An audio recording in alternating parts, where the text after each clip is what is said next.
হয়েছিল। দুইটি তদন্তই প্রভাবিত হয়ে সম্ভবত ঘুষের মাধ্যমে ফাইনাল রিপোর্ট দিয়েছিল। সিবিআই ফাইনাল রিপোর্টের বিরুদ্ধে আমরা নারাজি দিয়েছিলাম। নারী ও শিশু নির্যাতন আদালত আমাদের নারাজি খারিজ করে দিয়ে সেই প্রভাবিত পুলিশ রিপোর্ট গ্রহণ করেছিল। আমরা সেইটার এগেইনস্টে আজকে আপিল শুনানি করেছি। মাননীয় আদালত আপিল শুনানি অন্তে আপিল গ্রহণ করেছে এবং আপিল নোটিশ সার্ভ করার পরে দ্রুত শুনানি করে এই যে পুরো তদন্তে যাবে বলে আমরা আশা করি। অর্থাৎ এই মামলাটি আবার পুনর্জীবিত হল। বাকি সব ঘটনা আপনাদের জানা রয়েছে যে এই মেয়েটি 3 সপ্তাহ প্রেগনেন্ট ছিল, তাকে বনানীতে 9 মাস রাখা হয়েছিল, গুলশানে আবার পরবর্তীতে রাখা হয়েছিল। ওই বাসায় শুধু একমাত্র আনবিনিজিত এবং তার পোস্টমর্টেম রিপোর্টে তার বডির উপরে পুরুষের স্পার্ম পাওয়া গেছে, তার আন্ডারপ্যান্ট, গার্মেন্টস এবং প্রায় এগুলো সব সেরা ছিল। এর অর্থ হলো তাকে ধর্ষণের জন্য তাকে নির্যাতন করেছে, তাকে যে রশির সাথে ঝুলিয়ে রেখেছিল সেইখানে তার পা বাঁকা অবস্থায় খাটের সাথে লাগানো ছিল। অর্থাৎ এইটা কোনোভাবেই আত্মহত্যা নয়। কোর্ট আমাদের আপিল শুনে আপিল গৃহীত হয়েছে এবং দ্রুত এই আপিল গৃহীত হয়ে আমরা আশা রাখছি এই মামলা আবার তদন্তে যাবে এবং তদন্তের মাধ্যমে এই যে ভিকটিম পরিবার এবং বাদী তারা ন্যায় বিচার পাবে এবং বাংলাদেশে এরকম ঘটনা যাতে কখনো না ঘটে। কেউ আইনের উপরে নয়। লর্ড ডেনেনকে বলে গেছিল যে যত বড়ই হোক না কেন আইনটার উপরে সেইটা প্রমাণিত হবে।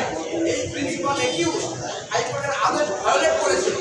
আপনাদের মনে আছে ভিডিওর মাধ্যমে যার সাথে 2 বছর স্বামী স্ত্রী সংসার করেছে তাকে বলেছিল তুই চোর মনে বলেছিল যে আমাকে বাঁচাও, তার বোনকে আমাকে না বাঁচালে আমাকে মেরে ফেলবে।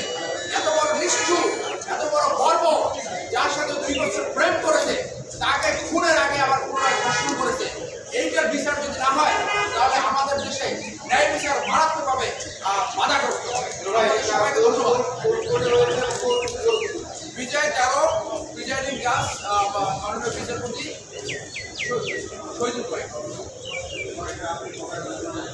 এটা আপনি জানেন এখানে তো বিপক্ষ আছে যারা আসামি যারা তাদের কাছে সার্ভ হবে, সার্ভ হওয়ার সাথে সাথে রেডি হবে, নোটিশ সার্ভ হবে, তারপরে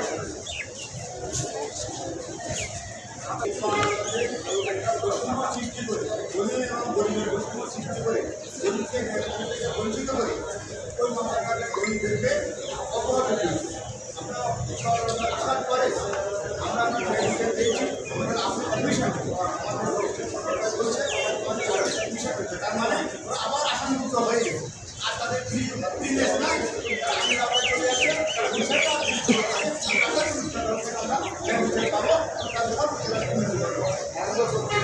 এখনকার আপিল হয়েছে, আপিল হয়েছে আইন অনুযায়ী নোটিশ সার্ভ হবে, পরে